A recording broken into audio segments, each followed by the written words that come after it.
पुण्य भूमि नादेशम नमो नमामि, धन्य भूमि नादेशम सदा स्मरामि। अर्थात अपनी जन्म भूमि को नमन करते हुए हमें सदा उसे स्मरण में रखना चाहिए। यह बात राजस्थान के लिए बिल्कुल सटीक कहावत सिद्ध होती है। राजस्थान जो वीरों की जननी है, जहाँ की धरती ने अनेक शूरमाओं को जन्म दिया है और जिस माटी के कण कण से सूरमाओं की वीरता की गाथाएं लिखी, बोली और सुनी जाती रही है।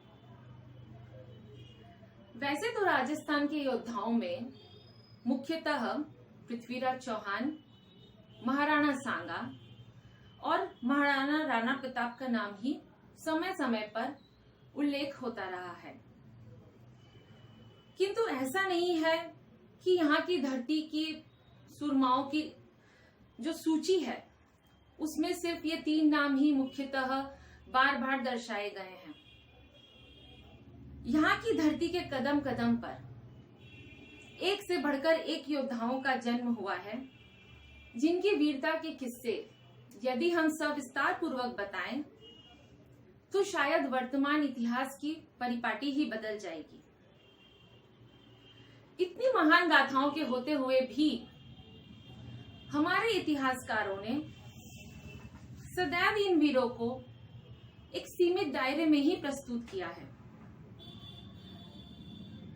भारतीय वीरों ने न सिर्फ भारतीय भूमि पर अपितु विदेशों की धरती पर भी अपनी वीरता, साहस और क्षमता का परचम फहराया है। किंतु दुख इस बात का है कि इस बात का उल्लेख इतिहास के पन्नों पर प्रायः नदारद ही रहा है। आखिर क्यों? क्या हमारे इतिहासकार हमारे वीर योद्धाओं के बलिदान, साहस और क्षमता को भूल गए हैं? क्या उन्हें बप्पा रावल की कहानी याद नहीं है?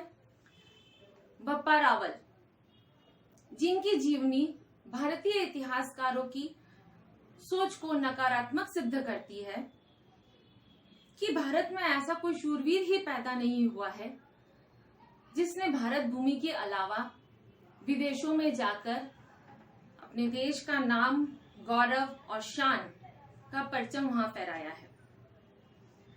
इन शूरवीरों में प्रमुख नाम आता है कश्मीर के राजा ललितादित्य, दक्षिण भारत के राजा गौतमीपुत्र सातकर्णी और हमारे राजस्थान के महान बप्पा रावल का।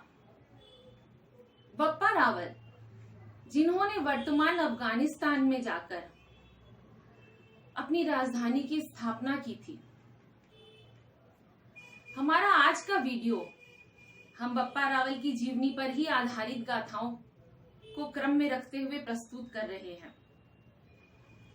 हमने हमारे पिछले वीडियो में सूर्यवंशी गहलोत कुल के बारे में बात की थी।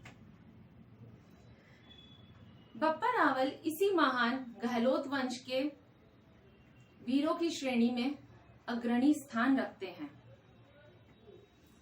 गहलोत वंश, जिसके राजाओं ने काफी समय तक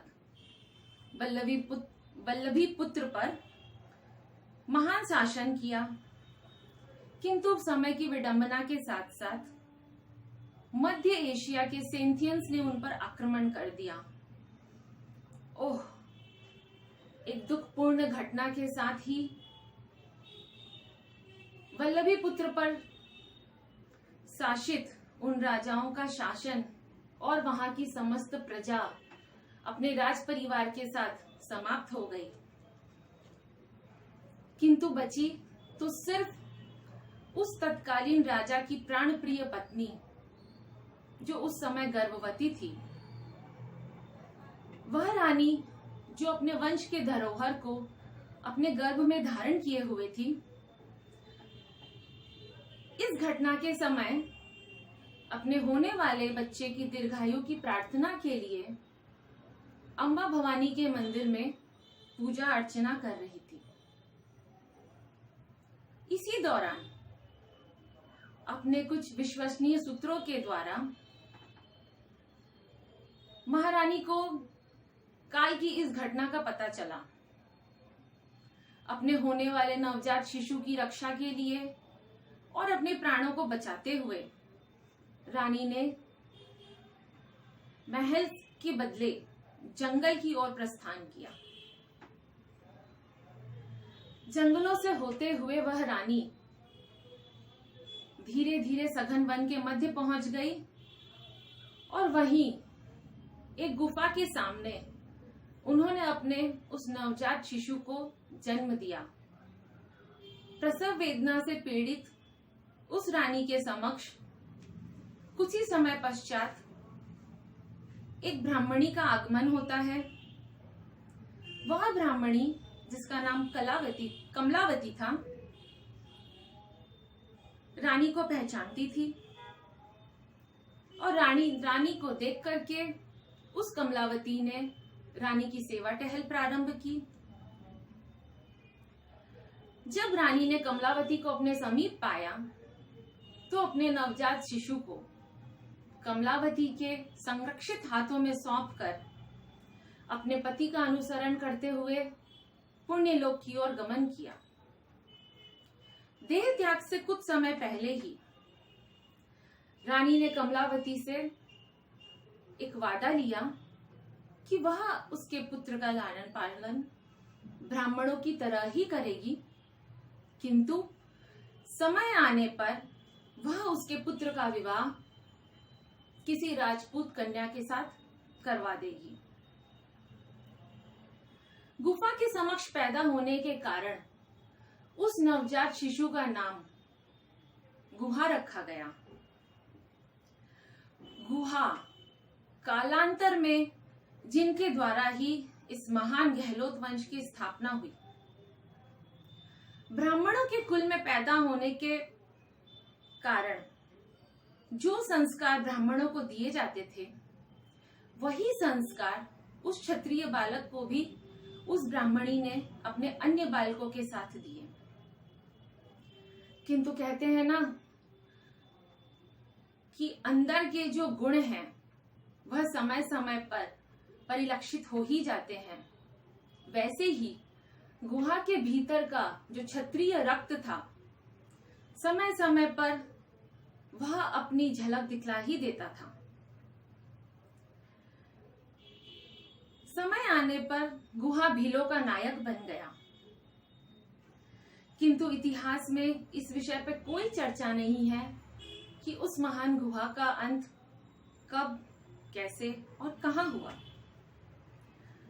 अब हम आगे चलते हैं और इन्हीं गुहा के वंश में आगे चलकर कुछ पीढ़ियों के बाद नागादित्य नामक एक महान शासक हुआ।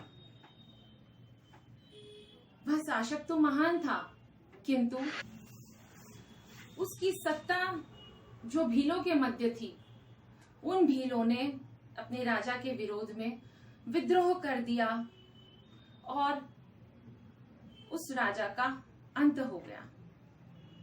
काल ने अपने चक्र को फिर से चलाया और पुनः एक बार ऐसा प्रतीत होने लगा कि महान कनक सेन के साम्राज्य का, उनके वंश का पुनः अंत होने वाला है। किंतु विधि को कुछ और ही मंजूर था, क्योंकि वंश के नाम पर जीवित बचा तो सिर्फ एक नन्हा सा अंकुर, और वही नन्हा सा अंकुर आगे चलकर भारत की वीर गाथा को भारत ही नहीं अपितु विदेशों की धरती पर भी लिखने वाले महान बप्पा रावल के नाम से जाने गए।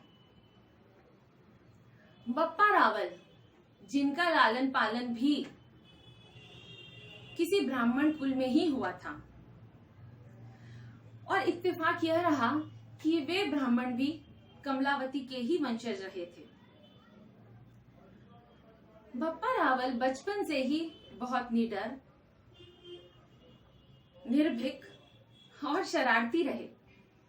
उनके शरारत की एक कहानी आपको बताते हैं। जब बप्पा रावल छोटे थे तो जंगल में एक बार अपनी मवेशियों को चरा रहे थे। कुछ समय पश्चात उसी वन में वन विहार के लिए नागड़ा के सोलंकी राजा की राजपुत्री अपनी सखियों के साथ आई। वन में ही खेल खेल में जब उन्होंने बप्पा रावल के साथ मित्रता की तो बप्पा रावल और राजकुमारी अपनी सखियों के संग खेल खेलने में व्यस्त हो गए। उसी खेल में बप्पा रावल ने विवाह महोत्सव का आयोजन किया। हर एक छोटा बच्चा जब छोटा रहता है तो प्रायः विवाह का खेल अवश्य खेलता है। बप्पा रावल भी उसी खेल को आगे खेलते हुए अपने गमछे की छोर से उन्होंने राजकुमारी के दुपट्टे को बांधा और राजकुमारी के हाथ को पकड़कर उस वन में स्थित एक पुराने आम के वृक्ष के समीप जाकर उन्होंने उस आम के वृक्ष की परिक्रमा शुरू कर दी। और जैसा कि राजकुमारी अपनी सखियों के साथ आई थी, उनकी सखियां भी एक एक करके इस विवाह कार्यक्रम में सम्मिलित होती हुई एक दूसरे का हाथ पकड़कर उन्होंने उस वृक्ष की परिक्रमा ले ली। क्या आप सोच सकते हैं उन सखियों की संख्या कितनी रही है? 1, 10, 100 नहीं, कुल 600 सखियां थी उस राजकुमारी की। और बप्पा रावल ने खेल खेल में उस विवाह को एक बहुत ही खूबसूरत रूप देते हुए अंजाम दिया। बप्पा शरीर से बलिष्ठ थे और बुद्धिमान भी। उन्होंने अपने मित्रों को इस बात को थोड़ा छुपा कर रखने के लिए मना ही लिया। समय के साथ ये बात आई गई हो गई। गांव में किसी को भी इस बात की भनक तक न लगी। किंतु कहते हैं ना, विधि का विधान किसी से छुपा नहीं है। कुछ समय के बाद राजकन्या के लिए महाराज ने पत्रिका निकलवाई और राजपुरोहित को वह पत्रिका भेजी गई। जब राजगुरु ने उस पत्रिका को देखा तो पाया कि अरे, इस कन्या का विवाह तो हो चुका है। यह सुनते ही नागड़ा के महाराज क्रोधित हो उठे। उन्होंने इस बात का पता लगाने की पुरजोर कोशिश की।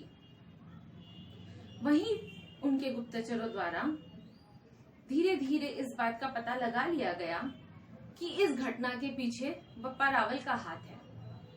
और इतना ही नहीं, राजपुरोहित ने जब गांव की अन्य लड़कियों की पत्रिका भी देखी तो पाया कि सभी का विवाह हो चुका है। यह घटना सारे गांव के लिए अकस्मात और हैरान करने वाली थी। बप्पा रावल को अपने विश्वसनीय मित्रों के द्वारा इस घटना का पता चल गया और अपने मित्रों की सहायता से, उनकी सूझबूझ से वे अपने गांव को त्याग कर चित्तौड़ की ओर प्रस्थान कर दिए। उनके मित्रों में उनका प्रमुख नाम रहा है बलदेव और देवा का, जो जाति से भील थे। चित्तौड़ जहां के राजा मोरी रिश्ते में बप्पा रावल के मामा लगते थे। उन्होंने बड़े ही प्रेम और स्नेह के साथ अपने भांजे का स्वागत किया, जो काफी समय के पश्चात उनसे मिला था। प्रेम और हृदय के भावनाओं में बहते हुए महाराज ने बप्पा रावल को अपने विश्वसनीय सूत्रों के द्वारा, विश्वसनीय दूतों की जो सूची थी उसमें शामिल करते हुए काफी महत्वपूर्ण कार्य बप्पा रावल के हवाले कर दिए।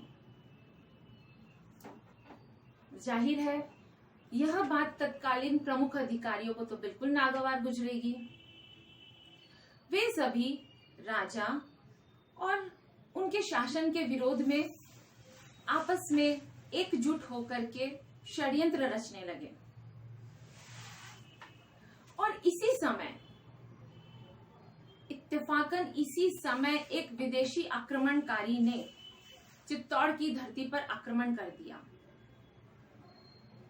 जब राजा ने अपने प्रमुखों से सलाह मांगी और उनकी सहायता की प्रार्थना की, तब उन सभी ने अपने पैर 2 कदम पीछे हटाते हुए सिर्फ और सिर्फ बप्पा रावल का ही नाम सुझावित किया और महाराज को यह सुझाव दिया कि वह आपके चहेते, भरोसेमंद, विश्वसनीय और इस कार्य के लिए सकुशल इकलौते नायक हैं। आप उन्हीं पर भरोसा करके उन्हें इस युद्ध भूमि की ओर प्रस्थानित कीजिए। बप्पा रावल ने इस वाक्य को न को भली भांति अंजाम दिया, बल्कि उस विदेशी आक्रमणकारी को मार भगाया। यह बात जब वहां के अधिकारियों को तो पता चली, तब पता नहीं क्यों वे आत्मग्लानि से भर उठे और आकर उन्होंने बप्पा रावल से भेंट की और उन्हें एक अद्भुत सुझाव देते हुए अपने मामा को पदच्युत करके चित्तौड़ की राजगद्दी को हासिल करने का सुझाव दिया। बप्पा ने यह सुझाव स्वीकार कर लिया और चित्तौड़ की राजगद्दी पर उनका आधिपत्य हो गया।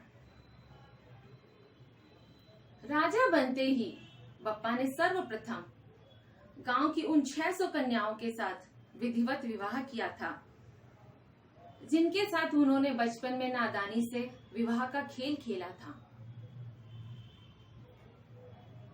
उन्होंने न सिर्फ चित्तौड़ पर राज ही किया, बल्कि चित्तौड़ से लगे आसपास के अनेक राज्यों को अपने महान साम्राज्य में विलीन भी किया।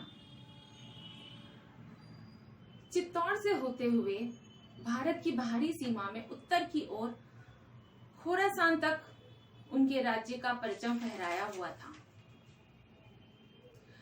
बप्पा रावल ने अपने राजकाल में तत्कालीन प्रतिहार, भील, नाग और राजा नागभट्ट के साथ में गठजोड़ करके मलेच्छों के आक्रमण से तत्कालीन चित्तौड़ की रक्षा करी और उसे संरक्षित रखा। इतना ही नहीं, विध्वंसकारी मोहम्मद बिन कासिम को उन्होंने उसकी ही धरती गजनी तक मारकर खदेड़ दिया था। कहने का अभिप्राय यह है कि बप्पा रावल ने इस कहावत को गलत सिद्ध कर दिया कि भारत के राजा कभी भी एकजुट होकर विदेशी आक्रमणकारियों के समक्ष अपनी धरती की रक्षा के लिए नहीं लड़े हैं। इतना ही नहीं, बप्पा रावल ने अपनी सैनिक दक्षता का परिचय धरती के भूभाग पर विशाल अपना साम्राज्य स्थापित करते हुए दिया है। इनका साम्राज्य मध्य एशिया से होते हुए Sindh, Balochistan, Ghazni, Kandahar, Iran, Iraq, Khorasan और अफगानिस्तान तक फैला हुआ था।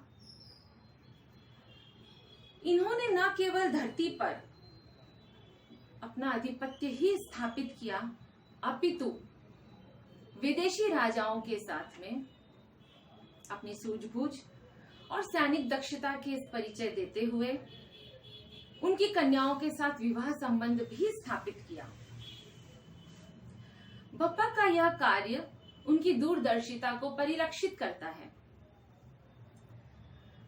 अपने समकालीन समस्त राजाओं के मध्य बप्पा रावल विश्व के महानतम और शक्तिशाली राजाओं में से एक थे। उन्होंने अपनी राजनीतिक दक्षता का प्रमाण इस तरह दिया है कि उनकी एक राजधानी जो भारत के चित्तौड़ में थी और दूसरी खोरासान, जो भारत के उस समय के जो भारत का जो नक्शा था उससे वो काफी बाहर की ओर थी। लेकिन फिर भी इन्होंने अपनी इन दोनों राजधानियों के मध्य बहुत सुव्यवस्थित तरीके से अपने सुशासन को सिद्ध किया था। इनके पराक्रम की गाथा भारतीय ही नहीं अपितु विदेशी भी गाते हुए नहीं थकते। भारत भूमि के बाहर भी इस योद्धा के आधिपत्य को और इनके पराक्रम और शौर्य के आगे तत्कालीन सभी योद्धा नतमस्तक होते रहे हैं।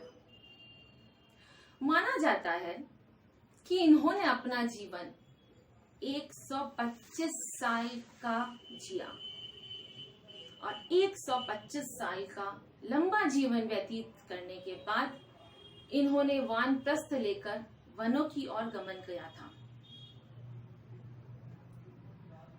अपने उपरांत प्रायः 225 वारिस को इन्होंने अपनी विरासत की देखरेख के लिए छोड़ा था, परंतु जैसा कि इतिहास गवाह है, शक्ति और सत्ता यह ऐसी भूख है जो भाई को भाई का दुश्मन बना देती है। यही बात बप्पा रावल के वंशजों के बीच भी सही सिद्ध हुई